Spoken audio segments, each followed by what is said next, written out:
to have that discussion right here.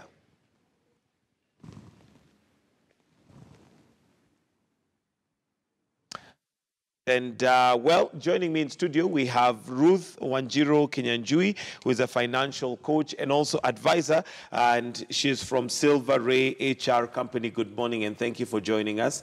And, of course, starting off from Gikomba, there are many of us who are probably doing our best to make a living and maybe not employed, but trying to set up businesses. But, of course, that was a very unfortunate incident, but it is not something that is too rare. In Gikomba, it has happened several times. And it's not the only one, but maybe just to start off by, first of all, letting us know, how does one cushion themselves from incidences like this? Thank you, Mike, for the opportunity. And I know maybe just to give a background is that Kenyans are very resilient people. They come back quite easily, but there are issues they can be able to take care of and be able to move on even fast. First, Gikomba is not the first one. At least one should have a basis of what has been going on in the past to be able to forge weight for the future. And the first thing is just to be taking record of what one does on a daily basis in terms of your operation as a trader, your financial aspects or your financial status, and even status on a day-to-day basis, your cash flow status in terms of what you have, your relationship with the bank, and also your relationship also with it's good to have relationship with insurance companies, so that just to help you cater for the risk that you're exposed to as a business trader. Gikomba is one of the best places that any person can be able to go and showcase their wares or whatever they are selling, and it's one place that any business person will go to buy the things that they need. So one is that at least one should be able to have a good relationship with the bank, so that even if something go wrong, you have statements of or something, or cash flow statement, or even day-to-day activities of what you do that the bank can be able to rely on to look at and be able to give you funding, or any other financial institution for that matter. Why is it important for you to have statements and, you know, an account where a bank can actually follow through? Why is that important? It's very important because there has to be a basis on which you can be given money. You can't just come to me and say that I've been doing A, B, C, D, and you have nothing to show off. Then you also have to have a relationship. There are many banks around Gikomba, and you have, as a small trader, it's good to have a small relationship in terms of how you bank your money and how you deposit and how you withdraw. And because at the time of need, that's the very bank that you probably need to go to, especially with an incident like this, which was totally not planned for. But the other thing that many traders, and one of the traders there did mention it, is insurance.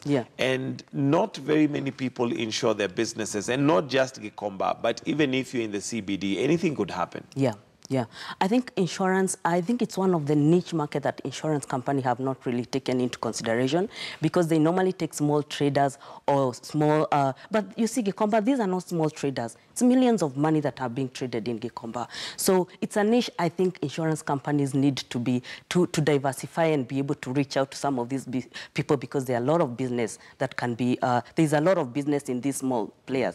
But you'll see sometimes they look at it from a perspective that it's a high-risk business. But you see, as much as it's a high-risk business, nowadays there's nothing that cannot be insured. Even catastrophes, they can be insured. Even terrorism, anything can be insured. So that means that it's a niche that for one, insurance company needs to reach out to some of these traders. That is for one. For second, the small traders, or they're not small traders actually, because these are big traders. A trader is a trader. They're big traders. So the second thing also I think they should explore some of the insurance, can I call them products that are in the market. Available. Sometimes before you explore, you don't know anything about it. And the best thing is also to have some current developments on what is happening there in the insurance industry. For somebody who's running an SME or a small business and is starting up, they may feel that insurance is eating into their profit or eating into their income. What would your advice to them be, and how does one go about looking at what cover, you know, is good for you?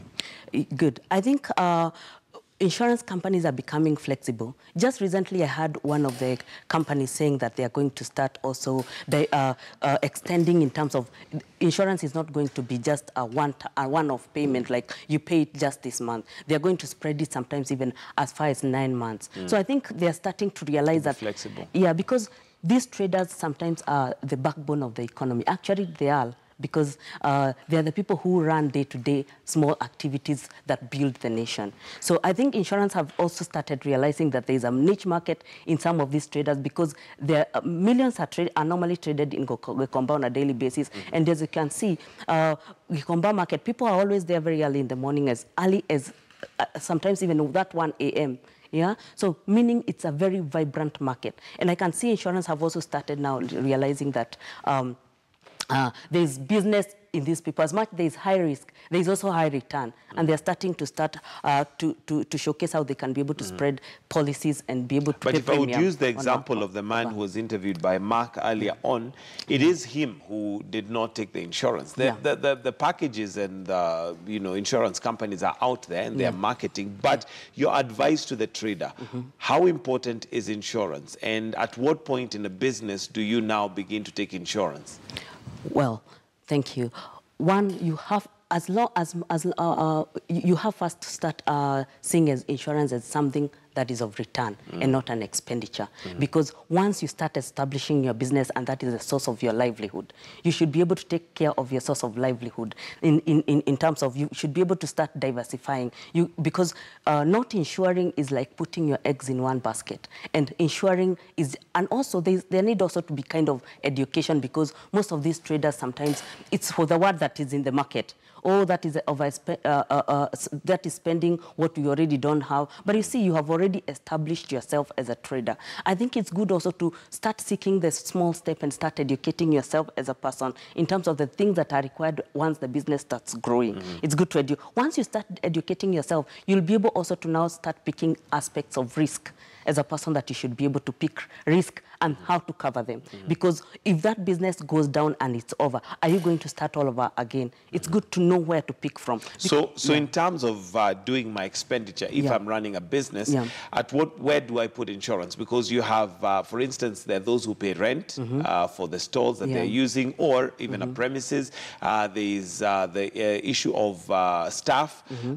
Where would I put insurance? Is it one of those that I should put in as an account, as expenditure every month or annual?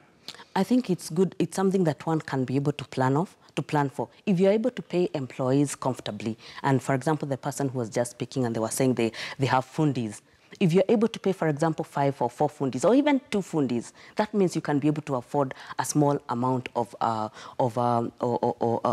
insurance, of insurance premium. And also, how much are you getting? If you're able to wake up every day and go to this business that you have, that means there's some level of profit that business is giving you. So from that level of business, it's good to spare a small amount of money just to cover for some of the risks that are exposed to you, and especially to such a market that there are inherent problems of such fires, or even other risks or infernos or other things that happen to such market that like Gikomba market. Okay, now insurance is not the only way to cushion yourself. What other ways can I cushion myself if I'm running a business? For example, talking about savings. Yeah, saving is one of course, the best thing to, or the other thing that you can be able to cushion your business. But you see, saving culture also is something that comes with personal discipline. Okay? So there's saving also, and also there's also diversification. Sometimes I can see the traders had all their wares in that small kibanda. Sometimes it's good to put some of your wares somewhere also different, maybe in a go down or somewhere, and then you only bring what you need to the kibanda or to the premises and where you need to sell your wares. And that way you diversify and you are able to cover your risk, so that if only a bit of stock is destroyed, then not all of it is destroyed. So that is one. The other thing is also a culture of saving, but also culture of saving comes with a personality, with your personality as a trader. How well are you a saver? It's a saving culture is one has to introduce it to themselves. It's a discipline that you have to put yourself, and also as long as you have foresight in terms of where you are coming from and also where you are heading to. Yeah. All right, and maybe bringing in the issue of vision, we'll come and discuss that, because maybe there is also need for one to have direction and understand where they want their business to be in another several years, so that when a catastrophe like this comes, it sets you back, but how do you get back on your feet? And this is Your Money. It's now 19 minutes after 8. We're going to take a short break, but do stay with us. We'll be discussing discussing more with Ruth Wanjiru on how to ensure you secure your business and to foresee, in case of an emergency, how to stay on your feet.